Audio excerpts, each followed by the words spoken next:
Whenever I have a block, so to speak, I have to move the body to move the mind. It's like I'll go for a walk with him and I'll speak into my phone any lines that come. To have something that, you kind of open up as your net to catch the inspiration wherever you are, that's the key. Being a good observer is the key.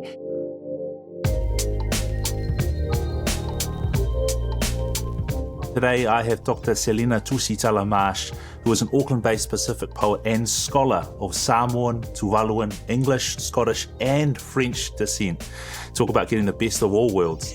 Selina's work has been widely published and has appeared in a range of online and hard copy literary journals. She's also established and coordinates Pasifika Poetry, an online hub celebrating the poetry of tangata o te moana nui, the people of the Pacific, of which I'm one of them. So I'm grateful to have the sis here, Selina Whaataruwhaatu, and thank you so much for joining us on The Big Idea. How are you? Oh, I'm awesome. Malole soifua maua malelangi e mama.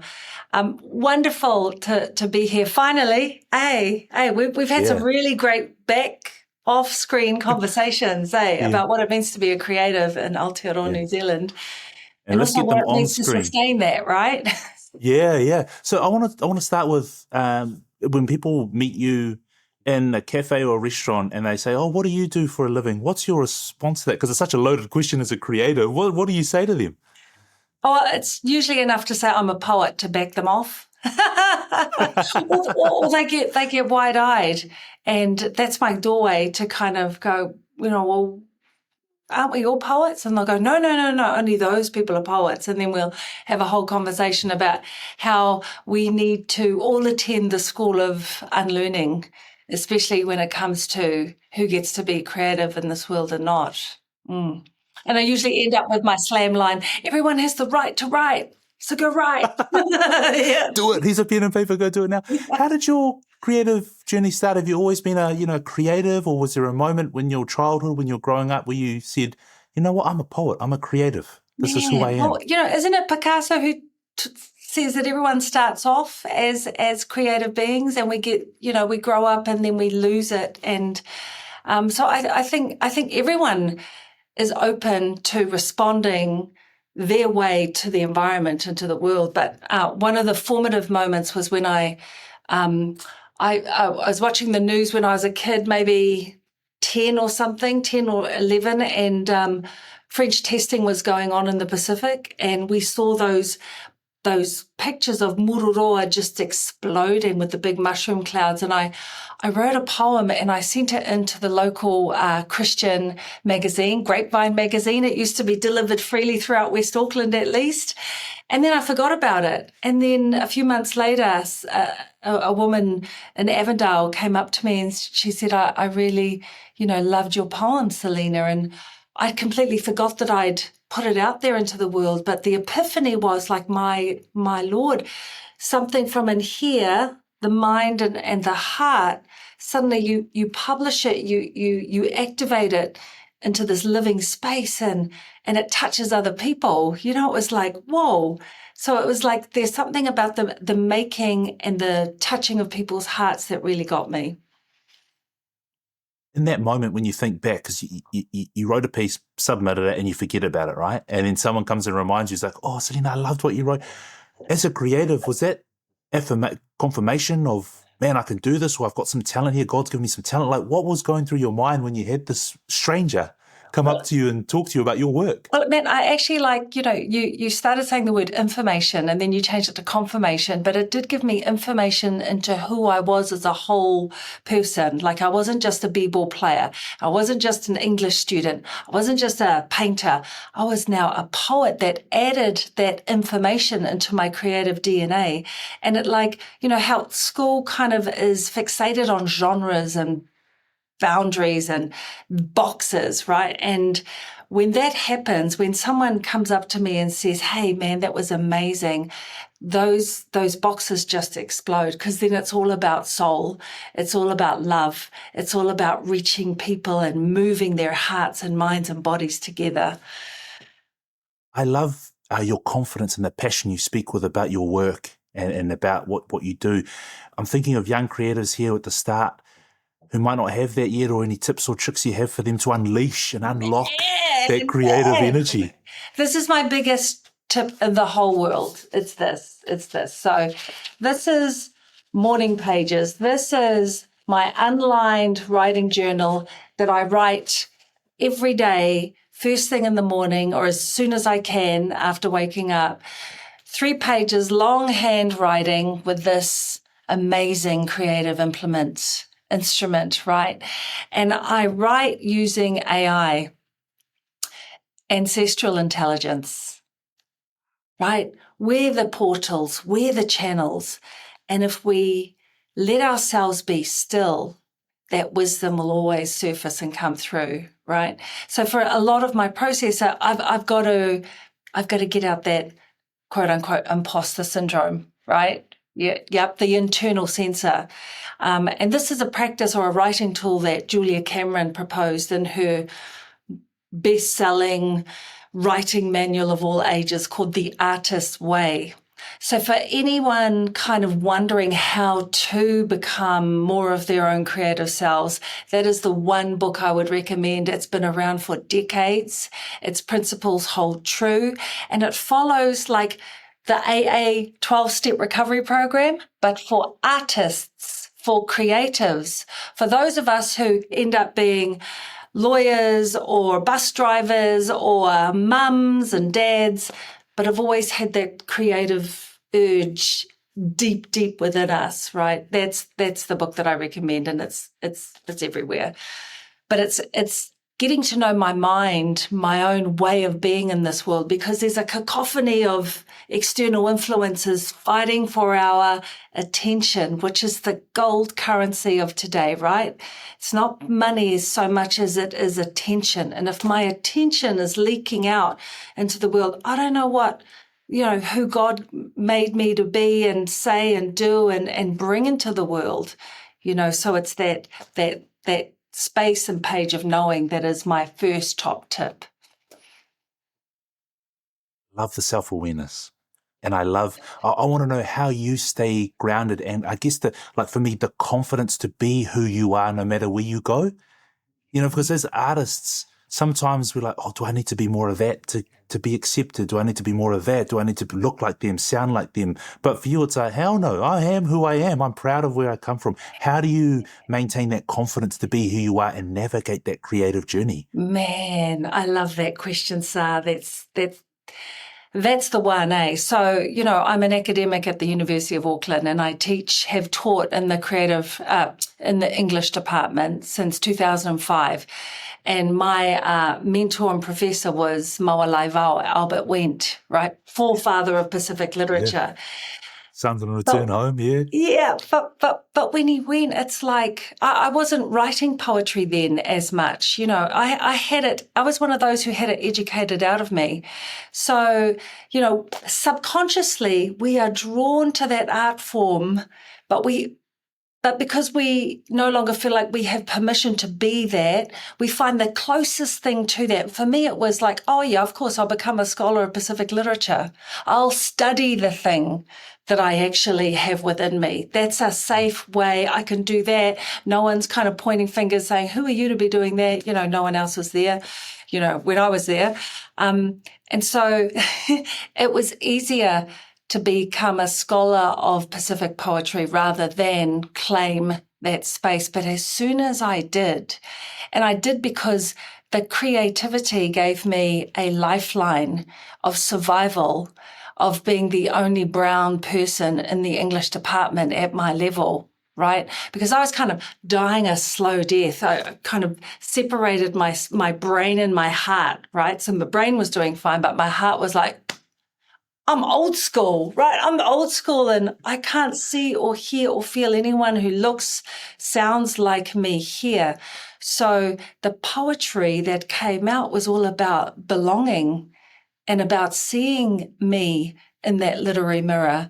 And then I thought, man, let's do this strategically. Let's let my critical writing and my creative writing support each other. So they're not competing for space, but I bring both along. So I began publishing critical articles, always beginning with my own poem, always ending with poetry. Sometimes the critical article would be in the form of a poem. And that was like, that's the magic of creativity when when you swim in that slipstream. It's like, it's all about flourishing, it's all about going with the flow and letting myself be who I truly am. But for me, it's taken years and years and years. So like if I could have heard these tips earlier on, it might have helped. Because there was a lot of, like, we often people can't see themselves in a place if they don't see someone who looks and smells and feels like them, right? And as Polynesians, we look to people who've done something before. And it's almost like someone needs to give them permission to be you, and you will be, it's okay, you don't have to be anyone else. Are you seeing with the next generation of young Polynesian creatives coming through, are they more confident now than they may have been when you were growing up? Or is there still a bit of self-doubt? Like, is there something that's stopping them from just hitting the ground running that you see in your experience? So I was listening to a podcast about imposter syndrome, and one of the speakers was saying, I hate that it's been medicalized. When you use the word syndrome, it then becomes a medical definition and neutral as something that you can have. And the reason she hated it so much is that it separated the person out from their environment. And so in our environment here, it's, if you're not Pākehā, male, middle to upper class, functioning a certain way, society conspires to kind of pull you into that sameness. And to have imposter syndrome kind of blinds us to racism, sexism, ageism, classism, ableism, all those factors, right? So that work to reduce your difference. So, my first mop-head graphic memoir book, the tagline was, how your difference makes the difference.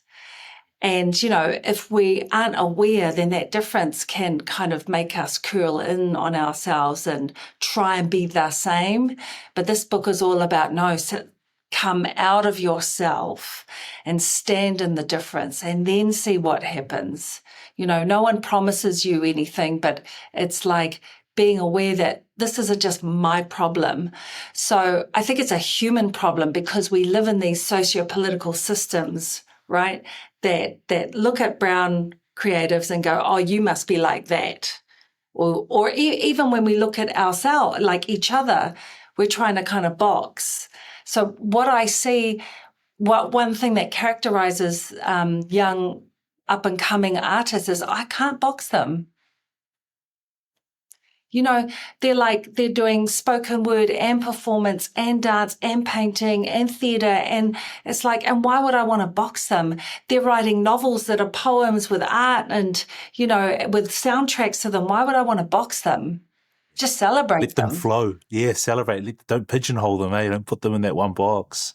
How do you stay motivated? So much energy and your body of work continues to grow, but are there times when you're sitting there with your pen and your pepper and you're like trying to write something down and you're thinking, you know what, I don't feel like a tusitala today, I don't feel like storytelling, where do you look to? How do you get over that? Well, usually I've got my rescue dog like just looking at me from across the room, looking really angry at me, like, yeah, he's a Staffy Cross, damaged. And he's looking at me and he's like, let's go. So whenever I have a block, so to speak, I have to move the body to move the mind. And what I've been doing lately, if I've been feeling a bit dry because there's so much happening all the time, it's like I'll go for a walk with him and I'll speak into my phone, any lines that come. And so it's like that process of always making, you don't have to pick up the pen and paper actually, but to record it, to have something that, you kind of open up as your net to catch the inspiration wherever you are. That's the key. Being a good observer is the key. If you're feeling dry from being unable to access anything from that inside, look outside of yourself. This is why found poetry is one of my favorite poems to create and to workshop with, because you don't have to come up with the language even. You can make a poem out of bus stop signs and logo boards and posters there, or an encyclopedia, a medical dictionary. You can make the most amazing poems, and all you need often is just to kind of get pushed off the starting block, right, in order to get momentum. So, creativity is a muscle. We work it through exercises. I'm a very exercise-driven poet and writer. I've often heard people describing their creativity as a tool in the garage, right? You've got to keep it sharp, and if you don't use it for a long time, when you finally get it out, it's a bit rusty, but, muscle memory comes back and you can eventually get it sharp again. Is that how you find your creative process? You just got to keep using it, keep refining it. That reminds me, I had some Balangi friends come home with me after school, and they were like, that's a really interesting pot plant decorator, because they'd have flamingos or little dwarfs in their gardens to, kind of decorate. My mum would have broken machetes and she'd be stabbing them in the soil, and they'd like, what is that? And I'd pull it out and go, oh, it's a machete. And they were like, oh, we've got to go home now. Yeah. Well, you never seen a sapelo before, eh? You never seen a machete. So they're all kind of uses, right, for our tools. And I just think to go back to what you were saying before, confidence is key. And I totally believe in the fake it till you make it. I wouldn't be a professor at Auckland Uni if I didn't fake it till I made it. It's again, move the body to move the mind. Put yourself in the environment and then just try and see. And curiosity over judgment, also key for me. I can be so hard on myself. So if I try something doesn't work, there's that internal sensor sitting on my shoulder going, stink one, shame, and it's like, no, judgment out, curiosity. What if I do it this way then? What if I do it this? What about this, right? So that what is the best kind of way to start a conversation with yourself, not really why'd you do that? Because as often do you find it's that mindset shift, because it's how we see ourselves, right? And if we keep seeing ourselves as, I'm not good enough, I can't do that, they're better than me, you never try, you never get the tools out and use that creativity. So how do you get the mindset right? How do you get over that fear and just be like, just do it, get up and let's go? See, Sa, it's for me, it's about affirmations, and it's not just saying lines. It's about sowing the seeds of affirmation so that over months, over years, they're buried deep within, and you can feel the sprouting and the growing. So, regularly. It's called positive self-talk or, affirmations, but actually it's just letting your knowing deep in your heart come through your language, because our language creates reality. Language creates our world. So whether, and we're always affirming every single second of the day, whether it's positive affirming or negative affirming, you get to choose. That story about the white wolf and the black wolf and the, which is the grandfather, which is the stronger, the white wolf or the black one? And he says, whichever wolf you feed the most. Love that so much. And just this morning, I came across one of my favorite poets, Rumi, Rumi, Persian poet from the 13th century, 12th century, 13th. But two of his lines are, go out beyond ideas of wrongness and rightness. There is a field. I'll meet you there. Wow. Wow, that is profound. Beyond who's right, who's wrong, doesn't matter. And your ideas of wrongness and rightness. And you asked before about how I sustain myself. Well, part of the answer is in another Rumi poem, and the first two lines there read, and you're not going to like this, but the dawn breezes have secrets to tell you. Do not go back to sleep. And that was before Robin Sharma's 5 a.m. club, right? The dawn breezes have secrets to tell you. Do not go back to sleep.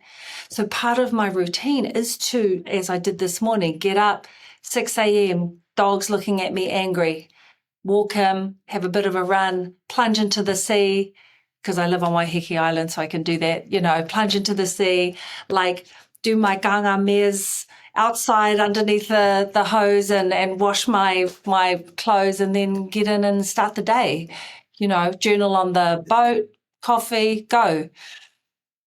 That is so beautiful, and it reminds me of I was at a Pacific Awards evening, and a lady who makes cover in Hamilton, she got up and she was speaking. She spoke of her father, and she was saying when she went through hard times about this cover business, she said, "Oh man, I just want to go to sleep." And her Tongan father turned to her and said, "Hey, you'll have plenty of time to sleep when you die." I was like, that's one of the most profound things I've ever heard, and it's so that's profound. So that's so true. And like everybody, like burnout is one of the catch calls of this generation as well, because we're so busy doing everything, being everything for everybody, right? So I just want to kind of like back to the top tips. I did read Robin Sharma, and he wrote the book, The Monk Who Sold His Ferrari or Bought a Ferrari. I'm not too sure. I didn't read that book. But one of his life hacks is 90, 91. So 90:90:1. And he says, spend the first, try this for 90 days. Okay, because that's how long it really takes for a habit to get ingrained. For 90 days, take 90 minutes from each day doing the one thing that will distinguish you in your field. So checking my emails will not distinguish me in my field. Marking theses will not distinguish me in my field. What's going to distinguish me in my field? Writing poetry, creating poetry sequences, drawing, like writing what I'm doing right now, the first book on 50 years of first wave Pacific women poets' voices. That's the legacy. That's the one thing that will distinguish me in my field. It is the most important and least urgent project, which is why it's taken over 20 years for me to get a foothold, on that project. And it's why I'm applying for a fellowship next year to hopefully get some time to go overseas and just focus on that book. 1991. I love it. I love it, sis. I've got some quick fire questions here, and then it should bounce us out. Just first thing that comes to mind, we ask everyone the same questions, but what are different ways have you got revenue? Like, how do you sustain a living? Is it through writing, royalties? But yeah. I teach, and I'm so proud of this, with Capability Group. I design and facilitate a leadership program called Growing New Leaders, NIU leaders, with Pacifica leaders across the corporate sector, from Auckland City Council to the banks to Fletcher's. And I do it through writing, getting them to write, to discover their own poem. Takes 10 months, writing. Takes half a day every month. But man, it is the most amazing transformative program in the world, and it helps bring their cultural selves through corporate doors to enhance people, places and spaces. That's my tagline. Hard out. We need more of that, eh? Yeah. What planning do you do, and what helps you stay on track? Well, now that you mention it, my time management. I've got a leadership poem, and one of the lines is, let your yes be yes, let your no be no, lead and follow in the footsteps of all your heroes. And so for me, I constantly grapple with my no, when I should say no and when I should say yes, and when I should be flexy and when I should hold the line. And that's something that I continue to grapple with. So it's in that area there. Yeah, I love it. It's hard to say, I know, we want to serve the tautua. I get it, sis.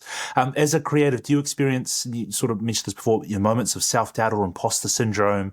And how do you motivate yourself to reassure yourself that, you know what, I got this. Yeah. I'm good at this. Well, first of all, you got to let it out. You can't pretend that you're not having these voices. You can't pretend that part of you doesn't exist, right? So I exorcise that internal censor by writing it out. And I write out the voice. I'm like, who do you think you are? And then I'll write, I'm Selina Tusitala Marsh, teller of tales, man. But And when I write it out, I go all the way. I don't hold back, because then I can get it outside of myself onto the page, and then it's not part of me. It's like a choice. Do I choose to listen to that voice, or do we want to go this way? So it is kind of like, as you said, self-awareness, self-therapy, but it really works for me. I love that. So powerful. How have you juggled your pursuit to create, be creative, and make it financially viable? Because that creative space, or if you merged it together, what have you done to make it work? Man, so I teach what I do. It's as simple as that.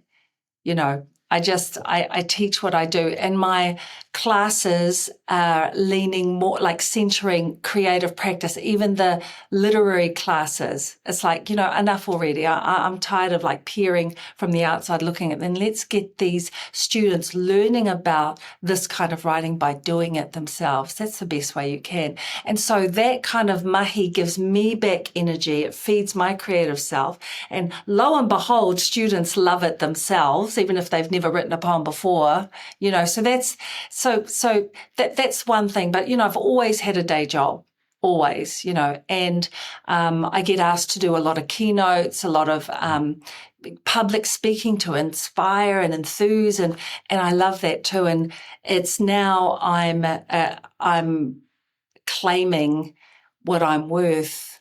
And, as Pacifica peoples, we're so crap at demanding what we're worth in terms of monetary, because we've been raised in the gift economy and reciprocity. And it's like, that's not actually going to pay my mortgage or provide a legacy for my family. So I'm totally in that space at the moment. And for any creatives, sorry, that's my own alarm. For any creatives, I've just finished reading Jen Cisneros, or Sinceros, I think her name. You're a badass at making money, and I think every single creative should read it. Yeah, me. This is the last question, probably the most important, but what advice would you give to other aspiring artists? Like the best piece of advice you could give, if it's the one takeaway for creatives, what would your advice be? Keep going. Keep going. You know what? I wasn't the brainiest person in the classroom. I wasn't the most creative person in the classroom, but boy, did I just keep going. Yeah. Powerful words. And if I'm a creative listening to that and I'm on the edge of self-doubt, on the edge of giving up, and I hear someone like you say, keep going, I'm going to do it. Thank you so much. Thank you so much for your words of wisdom. So powerful and inspiring. And I know when people listen to this, they're going to get that pen out, get the paper out. They're going to go for a walk. They're going to exercise and share their creativity. Thank you so much, Selina. Thank you. Whawhataite le lava sa. Wonderful to be with you.